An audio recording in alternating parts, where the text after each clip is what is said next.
अब इसको लेकर के बहुत सारे लोग जो है लगे वाहवाही पीटने के लिए कि ऐसा हो जाता है तो हम लोग सक्षमता परीक्षा दे दिए तो सरकार बहुत मेहरबान हो गई, और जो परीक्षा नहीं दिए थे वो बेवकूफ बन गए।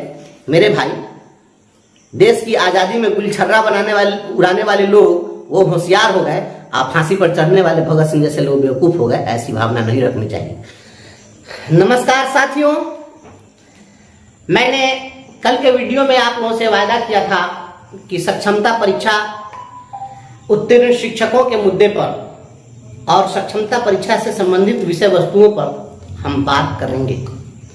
तो हम आपसे आज इस वीडियो के माध्यम से रूबरू हैं और सक्षमता परीक्षा उत्तीर्ण शिक्षकों से संबंधित मुद्दों को लेकर तरह तरह के YouTube चैनलों पर भांति भांति की खबरें प्रचारित की जा रही है।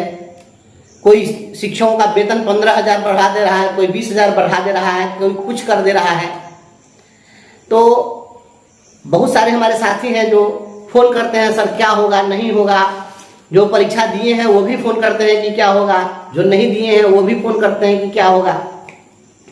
तो आज मुझे आवश्यकता महसूस हुई कि नहीं, इस चीज को स्पष्ट करना चाहिए। तो साथियों, मैं आपको बताना चाहता हूं, आप देखिए, हमने 24 तारीख को ही सक्षमता परीक्षा उत्तीर्ण साथियों के लिए हमने यह पत्र जो है सौंपा है, राज्य सरकार को यह दिया है। यह पत्र आप देखिए और आप इस पत्र में देख सकते हैं हमने राज्य सरकार से जो जो चीजें डिमांड की है और जो कुछ भी हमने कहा है। मुख्य रूप से सक्षमता परीक्षा उत्तीर्ण साथियों की जो मांग है और जो समस्याएं हैं, उन समस्याओं को हमने राज्य सरकार के समक्ष उठाने का प्रयास किया है और इसमें हमने रखा है। इस पर हम डिस्कस करेंगे। हम आपके अवलोकन हेतु यह पत्र आपको हम दिखा रहे हैं और हम इसको फेसबुक पर सार्वजनिक कर देंगे। दोस्तों, हमारे जो साथी सक्षमता परीक्षा दिए, जो परीक्षा नहीं दिए, उनके बीच एक कॉन्फ्लिक्ट है और कहीं ना कहीं हम लोग आपस में इस चीज को लेकर एक दूसरे से मनमुटाव की स्थिति पैदा कर रहे हैं। तो कहीं ना कहीं इस चीज पर गंभीरता पूर्वक, और जिस प्रकार से शिक्षक का पेशा है और शिक्षक को जिस प्रकार से गंभीर होना चाहिए, उसी गंभीरता के साथ, उतनी ही संजीदगी के साथ इस मुद्दे पर हम लोग को विचार करना चाहिए। हम आपसे बात करना चाहते हैं उन स्थितियों की, उस समय की हम आपसे चर्चा करना चाहते हैं जो समय हम लोग के साथ आया था कि परीक्षा देना है, तो विद्रोह शुरू हुआ। फिर धीरे धीरे राज्य सरकार ने दबाव बनाया और दबाव बना करके फिर बहुत सारे लोग बहुत तरह की परिस्थितियों के कारण परीक्षा दिए, बहुत सारे लोग नहीं दिए। तो हम उस समय से लेकर के अब तक आपसे बात करना चाहते हैं।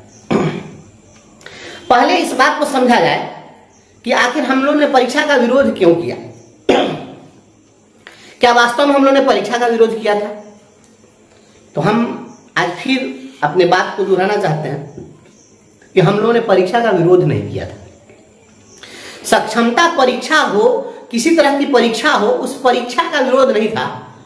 हम यह कह रहे थे कि डिपार्टमेंटल एग्जाम ले लिया जाए, हम लोगों को कोई आपत्ति नहीं है।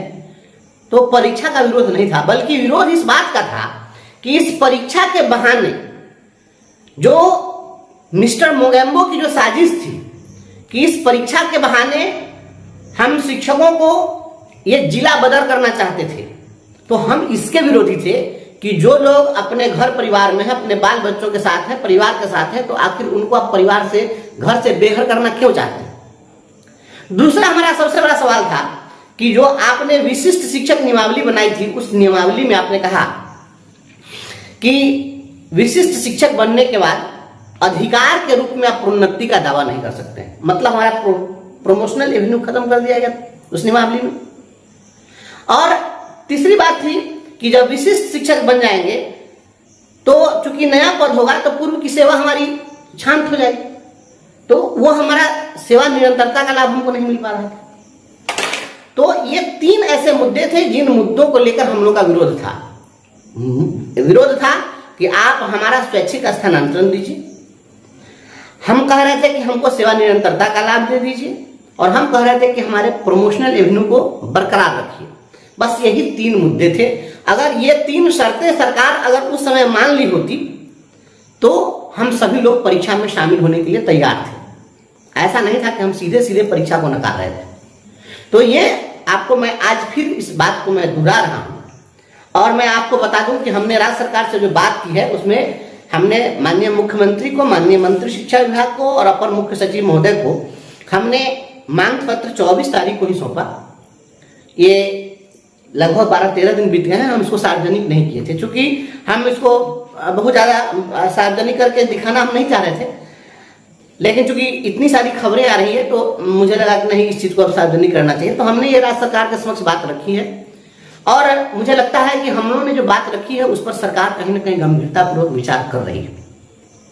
और इसमें हमने विषय में ही लिख दिया है कि सक्षमता परीक्षा उत्तीर्ण शिक्षकों को स्वैच्छिक स्थानांतरण, प्रोन्नति का पर्याप्त अवसर एवं पूर्व की सेवा के आधार पर वरीयता का लाभ प्रदान करने के संबंध में ये जो 3 हमारी मांगे थी, जो 3 शर्तें थी हम लोगों की, वो हमने अभी फिर से इसको दोहराया कि ये चीज आप दे दीजिए। राज्य सरकार अब चुनावी मोड में है। पहले तो आपने देखा कि किस प्रकार से जो तत्कालीन अपर मुख्य सचिव थे वह किस प्रकार से कर रहे थे। तो अपर मुख्य सचिव पूरे बिहार के शिक्षकों को एकदम ये चाह रहे थे कि मदारी का बंदर बना करके रखें कि हम डंडा से जो कहे, उठ तो उठ, बैठ तो बैठ, हाँक दे तो चल दे। तो हम लोग इसका विरोध कर रहे थे और वह शिक्षकों को हमेशा जलील करना चाह रहे थे। तो अगर जलील करने की नीति थी तो हमने इसका पुरजोर विरोध किया और आपके विरोध की बदौलत, आप साथियों के इस विश्वास की बदौलत हम लोगों ने जो बात उठाई, हमारी आवाज वहां तक पहुंची सरकार तक और धीरे धीरे यह जनमानस में भी बात पहुंचने लगी कि ये नेक इरादे उनके नहीं थे। वे इस प्रकार से हंगामा खड़ा करके अपना घोटालों का साम्राज्य चलाना चाहते थे और इस बात को हमने मजबूती के साथ रखा। अपनी नौकरी को हमने दांव पर लगा दी और हम FIR झेल रहे हैं तमाम परिस्थितियों में, लेकिन हम शिक्षकों के सम्मान से पीछे नहीं हटे। तो परिस्थिति यह बनी कि ये 1 साल भी इस विभाग में नहीं टिक पाए। मिस्टर मोगेम्बो को 10 महीनों में इस विभाग से चलता कर दिया गया। यह आपके विरोध के कारण था। अगर विरोध न होता तो वो रहते और उनकी मनमानी चलती। और आज यदि उनकी मनमानी चलती तो आज जो खबरें जो देख रहे हैं सकारात्मक खबरें, वो सकारात्मक खबरें नहीं आती। और प्रतिदिन यही आता कि भागलपुर के शिक्षक को नरकटियागंज के शिक्षक को बांका भेजा जाएगा। अखबार में यही सब खबर चलती रहती। शिक्षकों में हर काम, कितने शिक्षक घायल हो गए, कितने एक्सीडेंट हो गए, कितने टेंशन में मर गए, यही सब खबरें आती। लेकिन ये पुरजोर विरोध का ही नतीजा है कि 1 साल भी वो नहीं रहे और इस विभाग से उनको हटना पड़ा। राज्य सरकार, ठीक है, शुरू में राज्य सरकार पक्ष में रही, लेकिन धीरे धीरे सरकार को भी समझ में बात आई, उनको हटाया गया। तो अब जब वो हट गए हैं तो फिर जो दूसरे आए हैं ACS महोदय, तो इनके काम करने की शैली कुछ अलग है। सख्ती में कोई कमी नहीं है। ऐसा नहीं कि ये आए हैं तो बहुत नरम है, सख्ती उनसे ज्यादा ये करने वाले हैं। इसलिए कोई आदमी इस भ्रम में मत रहिए कि सख्ती नहीं होगी। सख्ती इन्होंने जो करना शुरू कर दी है वो आप देख सकते हैं। हाँ, ये बात जरूर है कि वह जिस तरीके से फुहरपन कर रहे थे और जिस तरीके से शिक्षकों को बेइज्जत कर रहे थे, तो वो इस प्रकार से अपमानित या सार्वजनिक रूप से नहीं करेंगे। लेकिन सख्ती होगी, सख्ती अगर होगी और अगर सुविधा दी जाए तो इस सख्ती का कोई विरोध भी नहीं करेगा। विरोध क्यों करेगा? अगर कोई सुविधा दे और अगर वह कहे कि आप ड्यूटी एकदम सख्ती से कीजिए तो कोई दिक्कत नहीं है, इसके लिए हम भी विरोध नहीं करेंगे। लेकिन हमारी जो मांग है कि आप किसी भी शिक्षक को, जब पूर्व से जितने शिक्षक रहे हैं उनके लिए स्वैच्छिक स्थानांतरण की व्यवस्था रही है, तो अब स्वैच्छिक स्थानांतरण की व्यवस्था क्यों नहीं होगी? और जो लोकसभा का चुनाव था, चुनाव के समय में हम लोग जो कुछ बात रख रहे थे तो हमारे बहुत सारे साथी लोग उसको पार्टी के नजरिए से देख रहे थे, कुछ लोग दल की भावना से, कुछ धर्म संप्रदाय की भावना से देख रहे थे। तो आप धर्म सापेक्ष देखिए, आप पार्टी सापेक्ष देखिए, आप दल सापेक्ष देखिए, अपनी जाति सापेक्ष देखिए। मैं व्यक्तिगत रूप से शिक्षक सापेक्ष देखता हूं और शिक्षक सापेक्षता में हमें जो उचित लगा मैंने वह किया। मैं किसी पार्टी और किसी से मैं इस भावना से ग्रसित मैं हूं नहीं, और किसी के सापेक्ष नहीं रहता, मैं शिक्षक सापेक्ष होता हूं। और शिक्षक सापेक्ष हमने जो बातें रखी, तो जो चुनावी जो नतीजे आए हैं, उन नतीजों के बाद सरकारें भी, राजनीतिक पार्टियां भी अपना नफा नुकसान देख रही है। और जो जीत का अंतर था, ठीक है, जो राज्य सरकार में जो पार्टी है, सत्तारूढ़ जो दल है, सत्तारूढ़ दल अच्छे ज्यादा से ज्यादा सीट ये लोग जीत सके हैं, लेकिन इनके जीत का जो अंतर था पिछले जीत के अंतर से काफी कम है। और यह जो चुनाव था, चूंकि राष्ट्रीय मुद्दों पर चुनाव था, इसलिए वह राष्ट्रीय मुद्दों ने इस चुनाव को प्रभावित किया। लेकिन अब कहीं ना कहीं राज्य सरकार को ये चीज समझ में आ रही है बात, कि अब विधानसभा चुनाव में यहाँ स्थानीय मुद्दे होंगे, राज्य स्तरीय मुद्दे होंगे। तो जब राज्य स्तरीय मुद्दे होंगे तो ऐसी स्थिति में शिक्षकों का प्रभाव पड़ेगा, और शिक्षकों की जो ताकत है उसको कोई इग्नोर नहीं कर सकता है।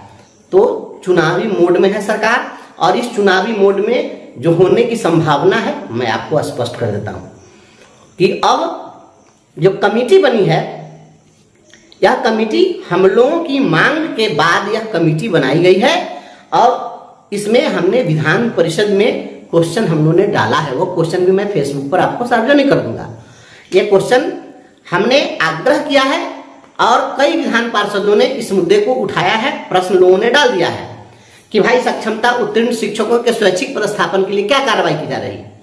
तो जो हमारे निर्वाचित जनप्रतिनिधि हैं, विधान पार्षद विधायक लोग, वो भी दबाव बना रहे हैं, हम लोग भी अपने स्तर से आग्रह कर रहे हैं, दबाव बना रहे हैं, सभी लोगों का प्रयास हो रहा है। और इस प्रयास का नतीजा है कि सरकार ने एक कमेटी गठित कर दी है, और जब कमेटी गठित कर दी है तो इसके सकारात्मक परिणाम होंगे। सकारात्मक परिणाम क्या होंगे कि निश्चित रूप से जो आपको जिला बदल करने की जो साजिश चल रही थी, मुझे लगता है कि ये सरकार वापस लेगी, और लोगों का पदस्थापन कहीं ना कहीं स्वैच्छिक ही होगा। और यह स्वैच्छिक पदस्थापन वह चाहे अपने प्रखंड में हो या प्रखंड के बाहर हो, लेकिन जो पहले 3 जिलों का विकल्प था, वो संभव है कि 3 विद्यालय का विकल्प आपसे ले लिया जाए। इस प्रकार से कुछ ऐसा होगा कि आपको जो है नजदीक में पोस्टिंग हो जाएगी, तो ये लाभ आपको मिल जाएगा।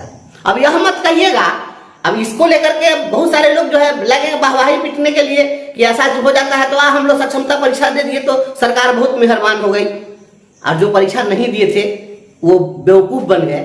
मेरे भाई, देश की आजादी में गुलछर्रा उड़ाने वाले लोग वो होशियार हो गए, अब फांसी पर चढ़ने वाले भगत सिंह जैसे लोग बेवकूफ हो गए। ऐसी भावना नहीं रखनी चाहिए। जो लड़े हैं उन्हीं के कारण आपको सफलता मिली है। आप विचार करिए कि यदि हम हंगामा नहीं करते, अगर हम लोग लड़ाई नहीं लड़ते, तो क्या ये मिस्टर मोगेम्बो विभाग से जाते? और यदि वो नहीं जाते तो क्या ये तमाम चीजें होती? क्या हम लोग विरोध नहीं करते, सारे लोग फॉर्म भर ही देते, तो अभी तक तो सभी लोगों की पोस्टिंग हो गई होती। तो जो लड़े हैं, आप उनके साहस और हिम्मत को पहले सलाम करिए कि उन्होंने लड़ाई लड़ी है, और लड़ाई लड़ी है तो इसका लाभ सभी को मिलेगा।